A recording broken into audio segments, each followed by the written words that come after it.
It's on the top of the line, yeah. Genesis 45. Now, remember, we've been, over the next few weeks, we're going to go through the Bible and look at lessons that more or less demonstrate to us the function of the church, the function of believers. And it has always been, since time began, that God has always been interested in the salvation of people. God has always been interested in redeeming people from sin. I thought of this cool lie the other day. I was reading Jeff's testimonial, and it was about his mother starting to pray in 1970 for the salvation of the whole family. And in Jeff's particular case, that didn't happen till sometime later. And it generally happened as a result of his addiction.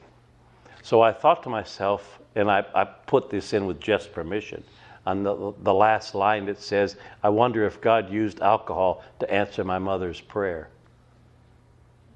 Why would he not? And then I put the line in, hell on earth is better than hell in hell. So I've been thinking since that, and I thought, well, you know, would you believe that God invented despair? Yes. Sure. Think about that.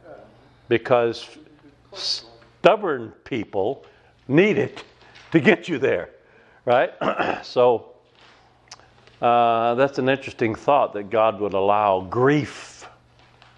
And who knows the extent to which he would go to redeem a person, to save a person. Now, who was it last night said, what does that mean to be?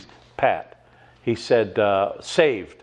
What does saved mean? He said, I get the word saved, but I mean, I'm not sure I understand what it all means. And I said, well, Jesus is a savior, one who saves you from something. So what has he saved you from? And he said, well, penalty for sin. That's one. He saved you from the penalty of sin. You're being saved from the power of sin. That's a big praise the Lord. He saved you from a life without God, a life of despair, you know, which was where you were before. He saved you from that if you stay on the track, right? And so when you get right down, and one of these days, he's going to save you from the very presence of sin. How cool is that? Now, I was thinking on the way over here about the politics that we have going on right now in the world. Oh my gosh, this is making me nuts. I mean, just, and I came to the conclusion that everything you see on the television that's advertising somebody, some of it's true. And I don't care who it is, some of it is true, some of it is spun to make me look better than make that guy look worse. And I'm going, oh my God. Well, here you say, well, why in the world? Well, I mean, shouldn't I be interested in equality? You know, well, that's scheduled. Shouldn't I be concerned about injustice? Well, that's scheduled. That's going to be fixed. All of that's going to fix. How about, but what about hunger and world disease and all? Shouldn't that be concerned about that? It's scheduled. How about the earth? It's so messed up and dirty and polluted and every bit of that is scheduled. And I'm going to tell you this, listen to me now, none of it will be managed by politics. Zero. It's only going to be managed by Jesus. And everything that we think in this world that is an evil of any sort is all going to be fixed. So keep your focus there and don't be chasing all the other I mean, it's not going anywhere anyway. It's just a bunch of self-serving people serving themselves, and every now and then we get something done that works good, and sometimes there's unintended consequences. You know, like what we should do is let's go to Libya and kill that guy Gaddafi. He's a murderer. Okay, so we did that, and now there's no government in Libya at all, and people are killing each other. So how did that turn out? You know, now we just have tribal warfare. Whoever's got the biggest... We're not smart enough to figure this out. I'm just telling you. I don't care who it is. We're just not smart enough to get it done. But God is. And what I'm saying to you is that the preponderance of Scripture, there's a word for you, Gary, is to take us to a place where we can be a part of all that. Yes? I'm not sure that God created despair, but he must certainly had his hand in the circumstances that brought about despair. Potatoes. You know, it still gave us a driving force to get us there. He allowed despair. How's that? Okay. So let's go to Genesis 45, because you remember me saying before that in the New Testament we have all this doctrine, but in the Old Testament we see pictures of this doctrine being played out. So in Genesis 45, this is a story about a guy named Joseph, and Joseph was,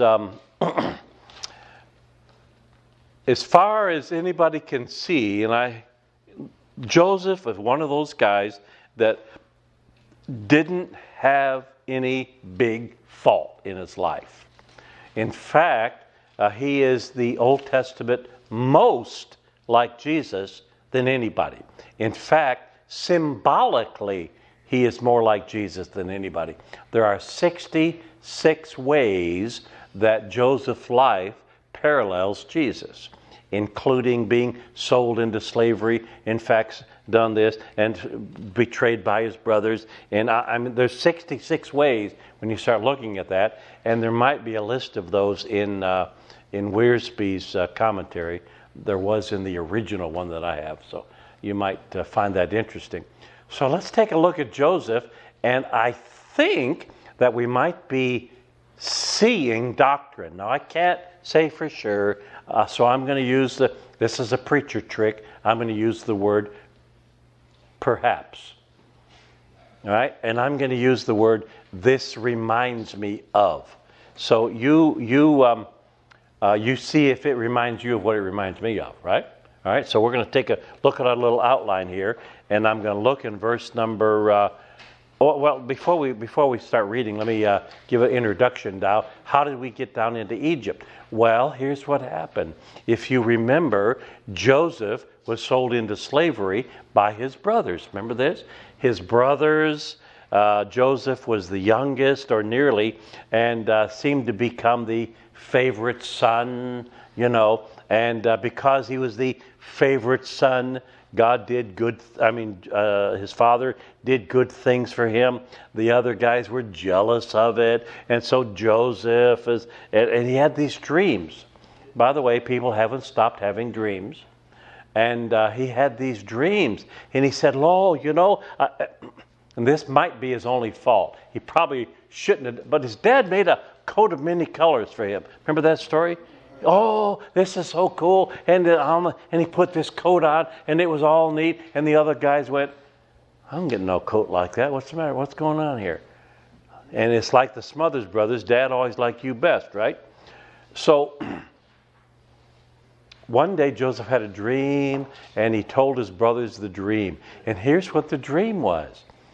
He said, you know, you can't believe what I saw in my dream. He said, I saw the star, and I was one, and this happened. He said, and here's what it means. It means that one day, all of you guys are going to bow down to me. And they went, this punk kid. I mean, we got to shut this. This guy's wearing me out. It was his favoritism, and so they got so PO'd at the whole thing that one of them, let's kill him. And somebody said, no, well, let's do, yeah, that's good. No, we can't kill him. Let's sell him into slavery. And let's tell Dad that he got killed. So they took his favorite coat and they got some blood. It put some lamb's blood on it. Does this sound interesting? Lamb's blood, right? And as the cover, right? And so they sold him into slavery. So down into Egypt he went. And while he was down there, all kinds of bad stuff happened to him. Man, he got put in prison. He got accused falsely of messing around with this guy's wife. Oh my gosh, what's going on? But he never lost his faith, and he never lost his ability to interpret dreams. He saw dreams, he could tell what they were and all that. So here we are now. At some point in time, the Bible says here, and Joseph, let me see verse 1. Okay, I think we're going to start with verse 1. No, not quite. So here's what happened. There was a famine in the region. Now, one of Joseph's dreams, not his dream, but he interpreted a dream that was had by the king of the land, the Pharaoh. The Pharaoh had this dream, and he said, man, here's what I saw. And they said, there's nobody.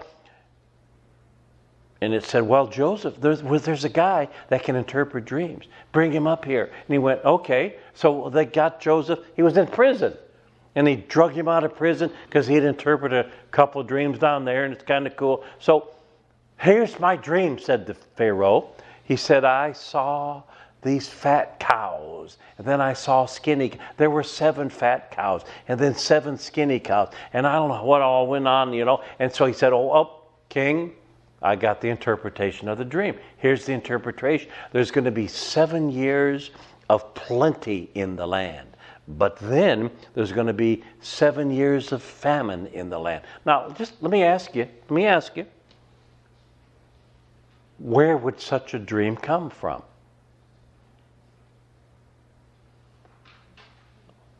It had to come from God, because that's what happened. This is a providential experience. So the providential experience was God gave this guy a dream, and the reason he gave this guy a dream is because Joseph was there.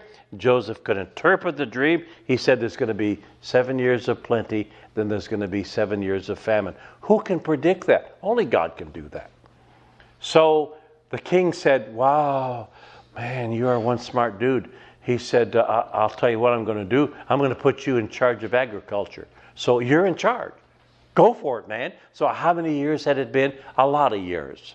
But he was down in Egypt, and he became the Secretary of Agriculture. Now, while he was down there, he didn't look like the young kid anymore. Now he had grown man, and he even dressed in Egyptian garb, so they didn't really know who it was. And so he's in charge, right? And so later on, a famine in the region. So now the famine is in the region, and his father said, I hear that there's corn down in Egypt. Now listen careful. Every bit of this was done providentially. It was done by God to do something, to accomplish something. My opinion is that he did it to accomplish, well, it's very long. It's complicated. But his father said, Israel, there's corn down in Egypt. Why don't you go down there and see if you can buy some corn? And so he sent them down on this journey out of Israel to go down to Egypt to see if they could buy some corn. And so they got down there, and of course, who do they stand in front of? They stand in front of their brother. And these are the guys that sold him into slavery. And so there he stands. They didn't recognize him. They didn't expect to see him, certainly not to be in charge, And so there he is, and he's all Egyptian looking, And so he started to sort of play this little game with them because he recognized them, and he started asking them about, he started asking them about their family. Where's your father? Where's your younger brother? How's things going on? What are you doing here? Why are you trying to buy stuff? What's happening? So this whole experience, he's kind of not letting them know who he was. So then, so he did this little game with them, right? And finally, we end up in chapter 45. And they don't know who it is, right? And verse 40, so I'm going to read, let's follow the outline. I'm going to read 4 verses. And then Joseph could not refrain himself before all them that stood by him, and he cried and caused every man to go out from him, and there stood no man with him, while Joseph made himself known unto his brethren. And he wept aloud, and the Egyptians and the house of Pharaoh heard. And Joseph said to his brothers, I'm Joseph. Does my father yet live? And his brothers could not answer him, for they were troubled at his presence. I would think so. And Joseph said to his brothers, come near to me, I pray you. And they came near, and he said, I am Joseph, your brother, whom you sold into slavery. And they went, oh crap. Don't you think? Well, couldn't we come up with anybody? I'm sold into slavery. So here Joseph is revealing his identity to his brothers, right? So in verse 5, this is so awesome. Now therefore, be not grieved nor angry with yourselves that you sold me here, for God did send me before you to preserve life. Boy, that's an insightful thing to say, isn't it? God did this. And I wonder at what point he recognized that, because he went through a lot of grief. He was in jail down there. He got falsely accused. He was deprived. I wonder at what point he said, God did this. God put me here for this whole experience. Maybe when he interpreted the dream. Because now I can see the hand of God in this, because that dream came from God, and I can interpret it. For these 2 years has the famine been in the land, and yet there are 5 years in which there should be neither earing nor harvest. And God sent me before you to preserve you a posterity in the earth, and to save your lives by a great deliverance. So now it was not you that sent me here, but God. Man. And he has made me a father to Pharaoh, and the Lord of all his house, and a ruler through all the land of Egypt. And you say, wow, what a wise statement to not be holding grudges, right? He could have held a grudge. He could have been wanting revenge. He could have. Do you think he forgave them? I think he did. I think he had to have, don't you? I think he cleaned the slate with all the wrong that he was done. And I think that's something everybody has to do. You just got to sort of go back and clean the slate. You can't be going along hating people, because it's just going to eat your lunch. It doesn't get you anywhere except grief. God sent me before you, and look in the last word of verse 7 is deliverance. Well, now this reminds me of saving people. This reminds me of a person being put in a position where he can save people. Well, I'm in that position. I'm in a position where I can save people, right? You're in a position where you can save people. Every one of us are in a position where, because we have a saving message. Do we not? And it's a message of deliverance. And how do you know? Because you got delivered. All right, let's keep reading. Verse number 9. And haste you and go to my father and say to him, thus has your son Joseph, thus said Joseph, God hath made me Lord of all of Egypt. Come down unto me, tarry not. You shall dwell in the land of Goshen, and you shall be near me, you and my children, and thy children, and thy children's children, and all your flocks and herds, and all that they had. And there I will nourish thee, for yet there are 5 years of famine, 5 more years, lest you and your household and all that you have come to poverty. He's saying, look at, man, here's what's going to happen. If you keep on the track you're going on, you stay where you are, stay in the place you're at, you're going to suffer. Isn't that a good message?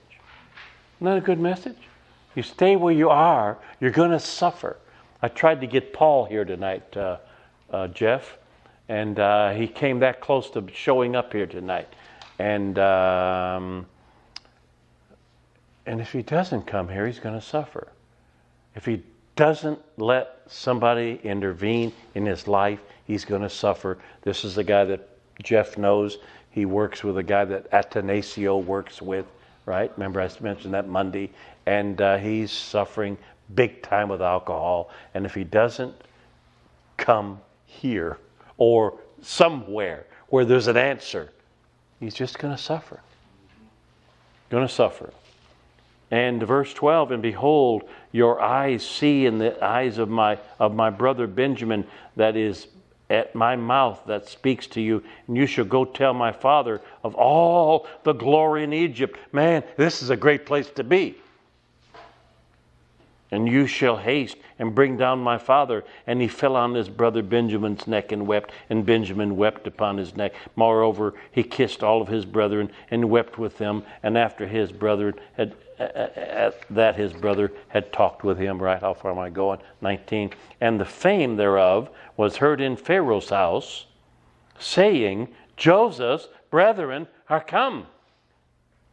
And it pleased Pharaoh well, and his servants. And Pharaoh said unto Joseph, say unto your brethren. Now this is getting kind of interesting, and I'm in verse 17 now. This, look at my outline.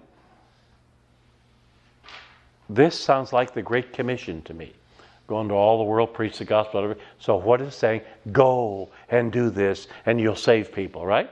So here's what Pharaoh said to Joseph. Say unto your brethren, this do. Lay your beasts, go get you into the land of Canaan. Take your father and your household and come unto me, and I will give you the good of the land of Egypt, and you shall eat of the land of Egypt. And how far am I going? 19. And now you are commanded, this do you, take your wagons out of the land of Egypt for your little ones and for your wives, and bring your father and come. So here's what he's saying. You have to be willing to go and save people from that. And here is the answer. If you will tell them to come. Just that. Come here, because we have provisions. Now, I remember, if you remember John chapter 1, do you remember that? In John, I don't know why I looked at you just then. In John chapter 1, here's what happened. John and his friend, they saw Jesus. Remember this? And they were all curious about this. What's going on? Who is this guy? We're trying to figure this out. And John the Baptist said, he's the Lamb of God, and we don't know how this works. And Jesus turned and saw them walking, and he said, what are you seeking? And they went,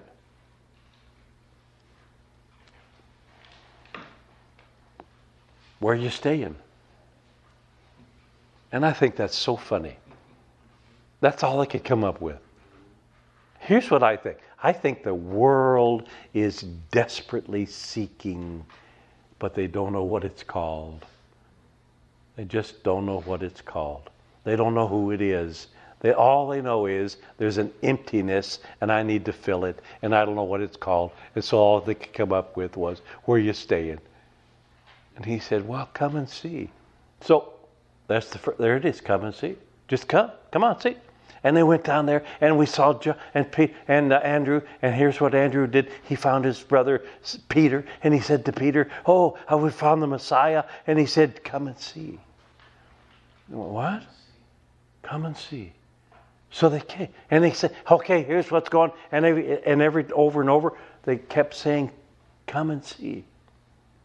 And in fact, if you go all the way back to the book of Revelation, here's what it says, almost the absolute drop dead last verse.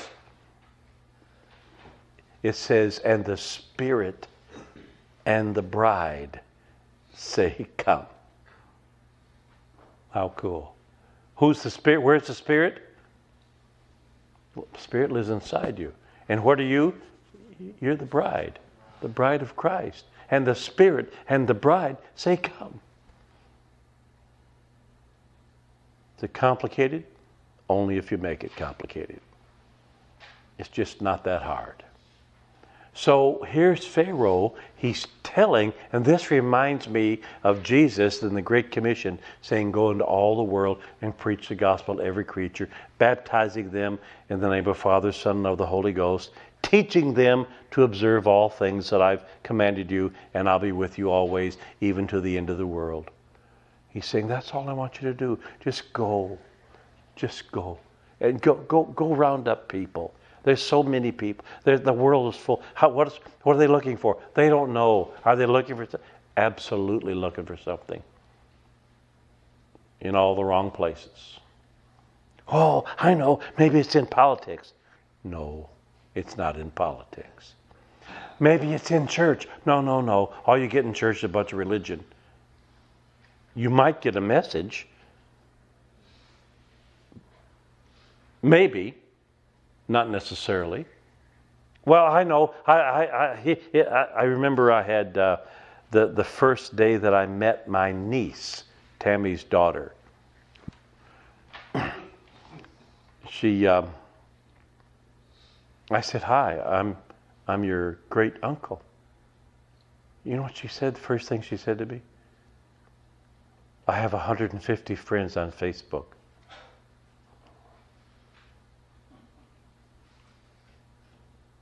And I thought, I bet you don't even have one. Tell you the truth, I bet you don't have one. I didn't say that, but I thought that. Oh, that's the answer. How many people can I get on Facebook? How many likes can I get, right? And I live off likes. No. The world is desperately seeking something. And Pharaoh's saying, you go get them, and we're gonna make it work down here. And verse number 20, and also regard not your stuff, for the good of all the land of Egypt is yours. And look at my point number VI. That's a 6 to you Romans. It's not about stuff. This world, this life, this existence is not about how much stuff you can accumulate. It's just not. Oh, yeah, but look at all I've lost over the... It's nothing. It doesn't matter. It just doesn't matter.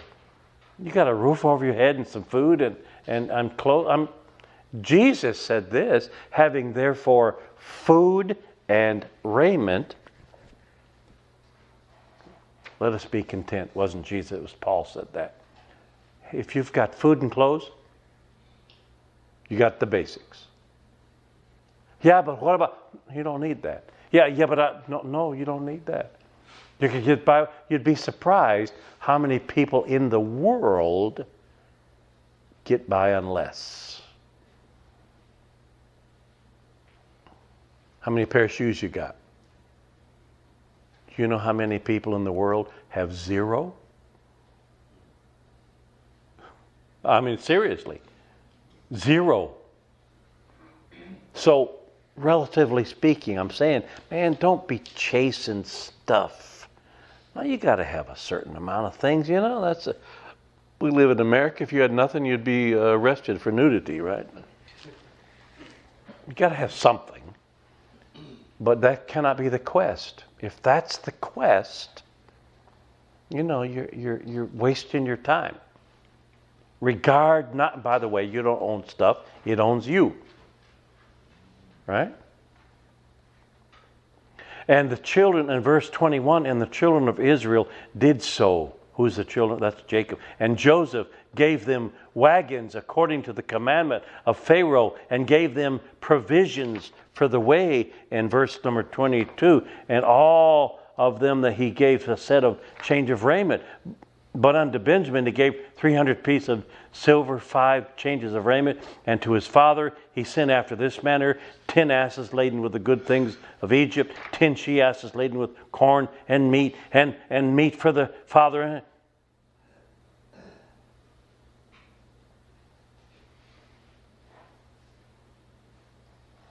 So he sent them away with, listen to me now, this is where I'm getting spiritual. I'm going to spiritualize this.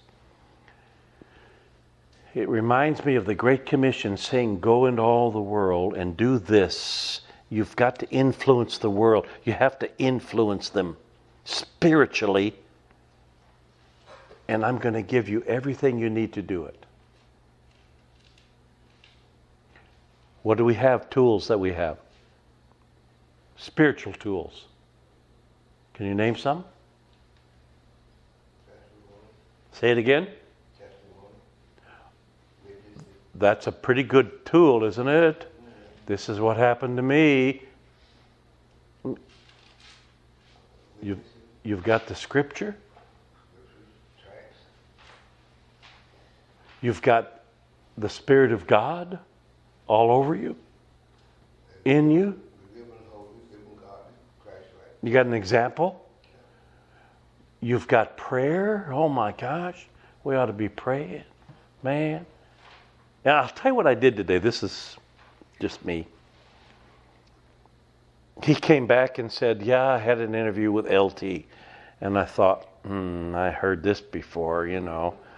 And so, shut up. Look, you couldn't stand. Look at. And I said, I wonder if I can send something to the right people. You know, that's what I started. Wheels turning and conniving, thinking. And I was going to ask for this. I went through this today. I was going to ask for somebody to put their thumb on the scale so that it tipped it in his direction. And I thought, I am not going to do that. God's got a bigger thumb than everybody. Why can't I do that? Instead of the powers that be, how about talking to the powers that be? I went, I'm going to do this. So I started praying about that. I would rather give God the credit than me the credit. Right? I'm with that. So how funny would this be, right? So we've got all these provisions for the way, right? So what happens? The caravan starts to go back to Israel, right? They're going to pick up the family, and they get halfway back, and they can't. Oh my God, what are we doing? And they have to turn around and come back, and everybody's, you know, and they're crawling in the sand.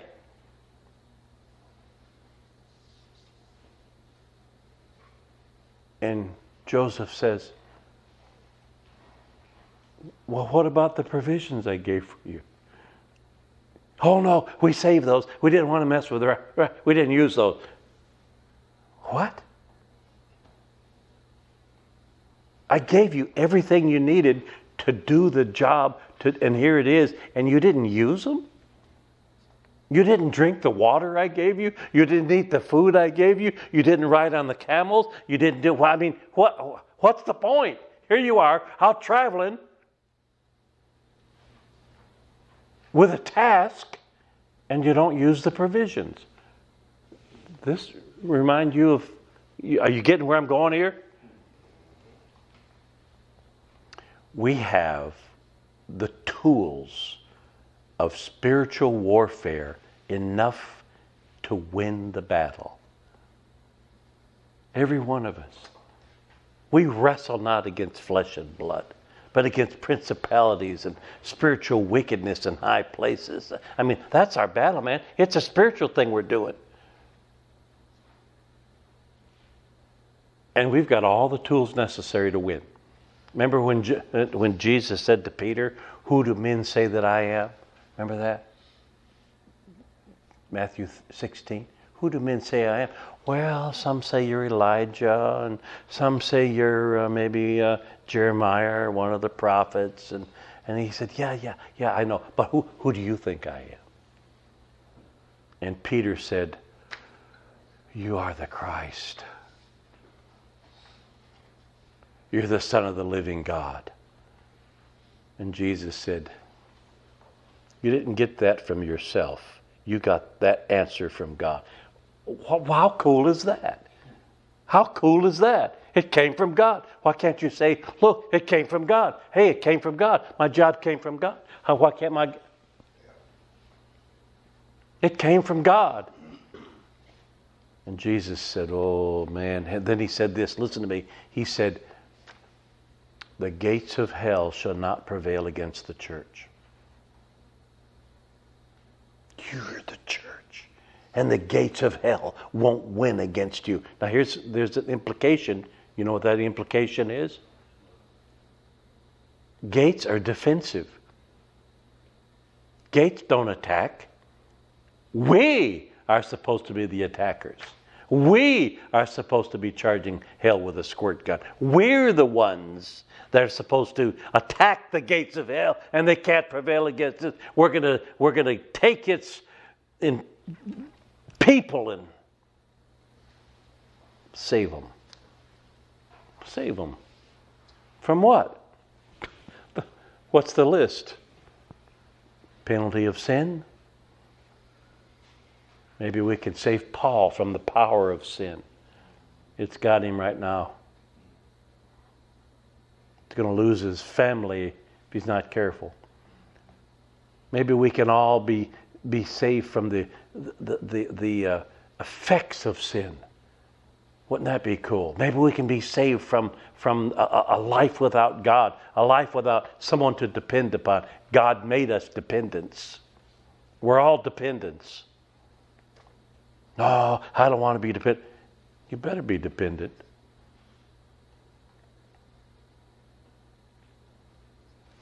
And look at the next verse. So he sent his brethren away, verse 24, and they departed, and he said unto them, "See that you fall not out by the way." Don't have a falling out. Oh my gosh, I know you guys. Right? Always fighting about something.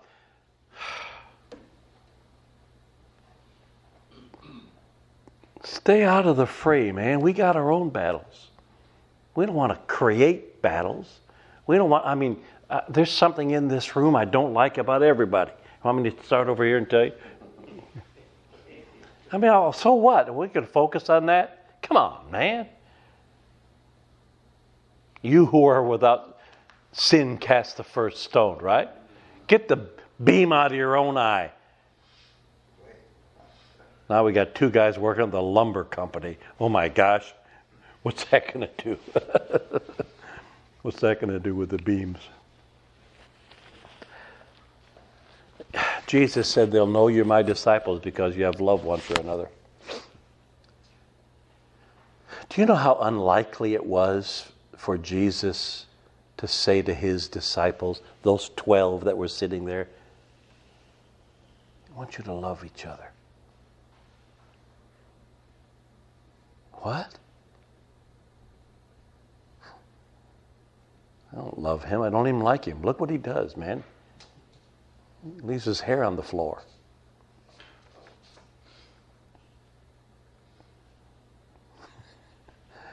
Everybody in here has something not to like, right? Get over it, for crying out loud. Get over yourself. You're not all as good as you think you are anyway. That's what criticism's designed to do, make me look better. If I can criticize you, then I can... No, listen, man. Here's what Jesus said to do. Love each other. Don't fall out. Don't fall out. I grew up in a church in Pontiac, Michigan, and I remember the day when we had 5,000 in Sunday school. It was a big deal. This is a big deal. Man, we had to rent buildings all over the place, and we finally ended up building buildings. And my father was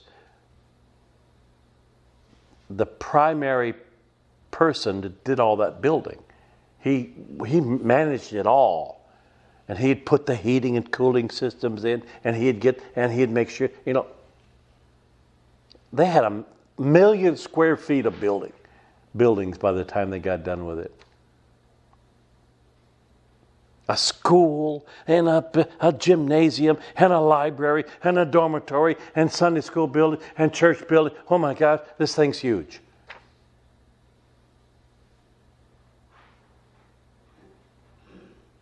Today it doesn't even exist. You know why?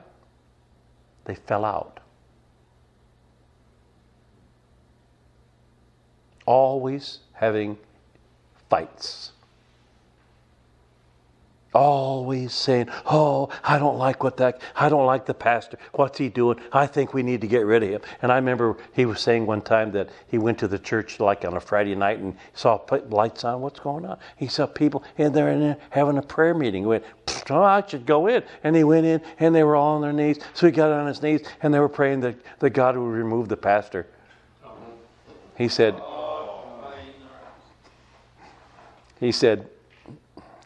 I think I'll sneak out. This isn't a very friendly meeting here. And always falling out. Over what? Usually nothing. Carpet color. When I was a pastor in Massachusetts, we built this church. We built a church, kind of cool. And we said, you know what, a church ought to have a steeple. Think we ought to have a steeple? Let's have a steeple. So we all voted, yeah, let's get a steeple. So we got this steeple, and they brought it on a big truck, and here it is laying out in the yard, and it was fiberglass. We all walked around and going, that's kind of cheesy looking. I don't know, And everybody had an opinion, of course. Right? So I know how people are, right? So let me just. So I said, okay, here we are. I got up in front of the church. How many people in the church like the steeple? Put your hand up. Okay. How many people in here don't like it? Okay. Now, that's the last I want to hear about it. Let's move on. Let's do something serious. People fight over the dumbest things. Don't fall out, by the way, he said, because that is one of our favorite things to do, is advance our own way. And they went up out of the Egypt and came into the land of Canaan unto Jacob their father, verse 26. And he told him, saying, Joseph is yet alive. And he's a governor over the land of Egypt. And Jacob's heart fainted, for he believed them not.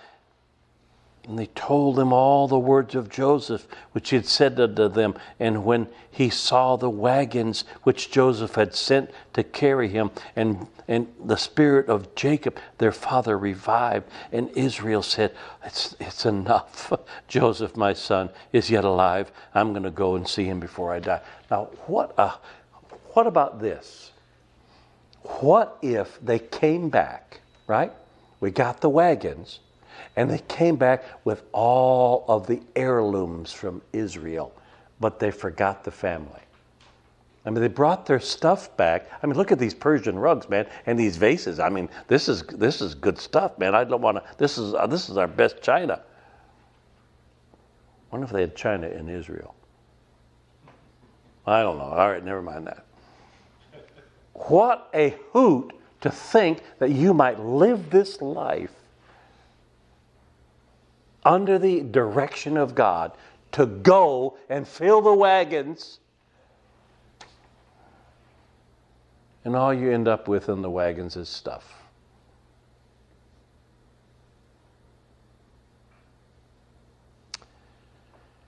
I don't know. For sure, we've missed the point.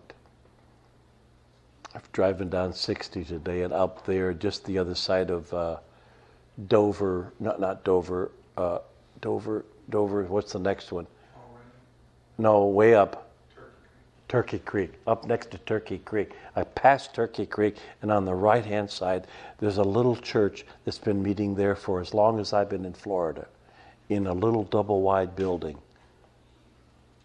with a cross that says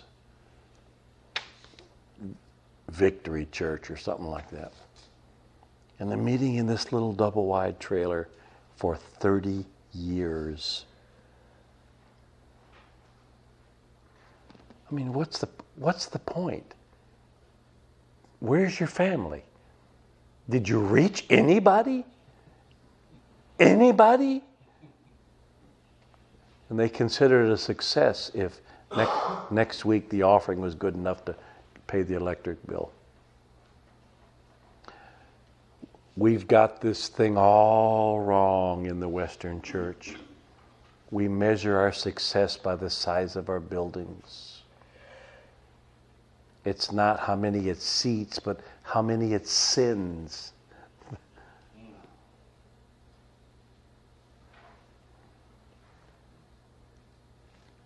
There's a church down in Tampa that says we don't have members, we have missionaries. I met a guy that said in this big church, he said, in our church, the first thing you do when you join is you got to get a passport. Except Melvin. Can't get one. You come to our church, we're going to the mission field, man. We're going to go spend a week somewhere and open your eyes to the world, expand your vision, let you see what the rest of the world is like. My first mission trip ever was to Haiti in 1982. And in 82 in the Detroit area was when the auto industry was going south. And it was going south because big cars, cheap and expensive gas. Oh man, what we need is a smaller car and cheap, right? That's what, and the auto industry is going in trouble. And we owed a little bit of money, not much, $25,000. We owed it on our, that's nothing, right? But back then I said, I don't want to get crazy. Let's try to have this paid off. Let's do this. Let's have a rally. Come on, let's do it. And let's call it Debt Free by 83. It had a little ring to it. I liked it, right? Then I went to Haiti. I went, oh my. What a fool I am. I'm so concerned about that building over there. These people hot sheet it. You know what that means? Somebody gets up, somebody goes to bed. Wow. I was in a church where there were 5,000 people. I preached in this big crowd, and they swap the clothes. When the one goes to bed, they give them their clothes. And I'm going, wow. Wow. And I came back saying, wow, what a fool I've been.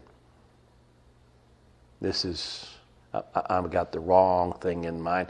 And I came up with a mission conference. I said, we're going to have a mission. We're going to send missionaries. Man, we're going to get, never mind that debt-free stuff. And so I preached a mission conference 1 month. Everything mission. I never mentioned the red hat. Never mentioned tithing. Never mentioned. I said, let's give to missions, man. And the mission offering went up like 87%. And lo and behold, the general fund went up some. I went, what? Like 25%. Well, what? What's that about? How cool is that? That's because I got my head straight. You know, what we have here is a failure to communicate. Right? Yes, boss, I got my mind straight now. My movie reference. Anybody know what I'm talking about? Cool Hand Luke? Oh, never mind. Never mind. So, what am I saying? Oh, by the way, the last little phrase over in 46 and verse number 29, here comes Jacob coming into the land, Israel, and Joseph sees him, and they ran, and they embraced. And here's what I think is kind of a heavenly scene, because they fell on their necks, and they wept a good long while, it says. What was that about? Well, we did it. We found somebody that needed saving, and we brought him in. I think that's kind of a heavenly scene. You get actually what it's going to be like in heaven.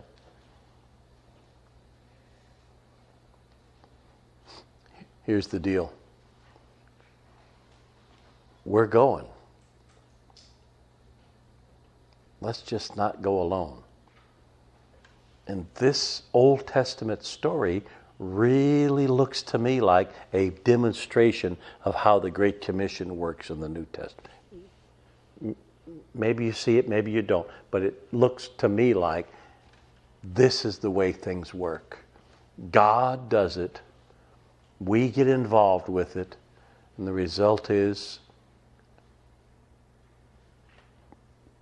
redemption, preservation. So,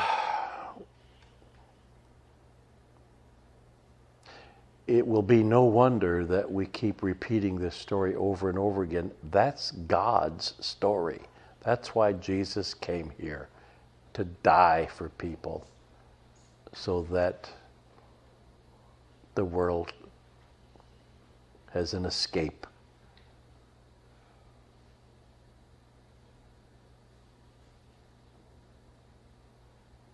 Any comments or questions?